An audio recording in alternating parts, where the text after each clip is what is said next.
Hey guys, what's up? This is Chris, and this is yet another video of the Slash 4x4 build that I'm working on. As you can see, I've got the dual battery trays mounted. I'm working on getting the diffs mounted. I haven't done that yet. I had to order a few parts before I could go ahead and do that, but I've got enough parts and I can be able to do it in this video. I can go ahead and put the shock towers on. So as you can see, that's not even shock tower. What am I thinking? As you can see, there's the shock tower right there. I went ahead with RPM. I was really debating the XO1 shock towers, but I figured the RPM would do the job just as well. The only thing that I would have liked more with the XO1s is it would have been a little bit added weight, but too much weight and it's going to be too heavy, and I've already got a pretty heavy car once this is all finished. So I went ahead and got these.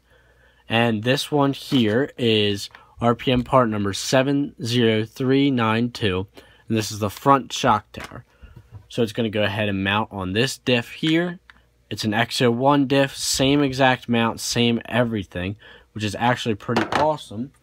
So let's go ahead and take out the two stock screws that come in it.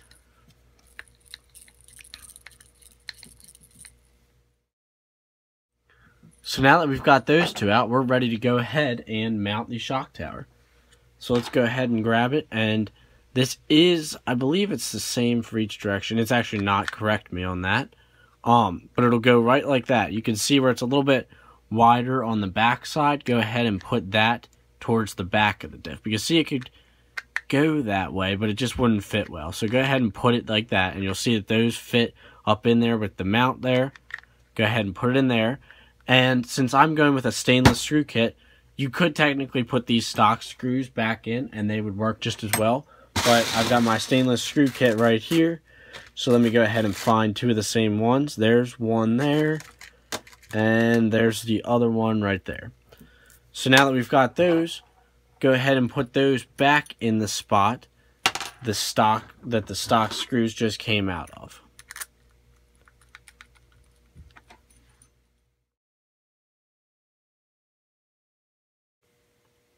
So as you can see, we've now got those mounted.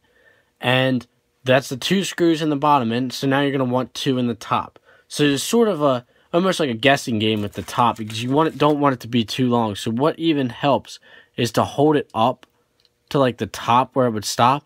And like that one there would be too long. So you know that's not going to be it. So you got to just keep experimenting with some different sizes. So let me do that real quick and come right back once I find the screw. So I've got them both right there. So what you're going to want to do, now that you've got the screw that fits it, go ahead and screw that in the top. And I know this might sort of be new to you guys, but just for those who don't know exactly how to work on their cars, this is pretty helpful to them, so that's why I'm doing this build video. Plus, like the battery trays, that's something unique. And I didn't even know how to do it until I sort of just put some research into it and found how to do it, and I also found that there wasn't any videos on it, so I went ahead and decided to do that. So once you get those tight in there, then you're good to go. That there is your front shock tower, so you can go ahead and move on to the back. As you can see, it's tight, not coming off. Awesome. Put that to the side. Now we got for the rear. So same thing, go ahead and take out these two stock screws. So there we go. I've now got those out, and that's good to go. And as you can see, it showed it in that video if you caught it, but the diff actually fell out once I took those screws. So you could really see what's holding it in. But there's the XO1 diff. Nice looking diff there. So now that you've got that, you're going to take your other shock tower, which is this one right here. Part number for that is 70362. Rear shock tower. Go ahead. Open that one up, pull it on out, and as you can see, same thing with this. You've got two notches here, which will go to those two posts right there. Drop it in, find the length in your stock screws, and put them in. So there you go. Now that you've got those two in, go ahead and find the correct length for the top, put that in, and I'll come right back.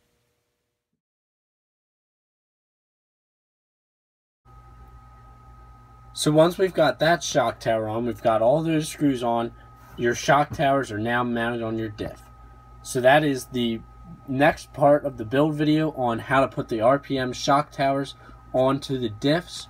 Thanks for watching, guys. Please like, subscribe, and comment below. And the link to the playlist is in the description.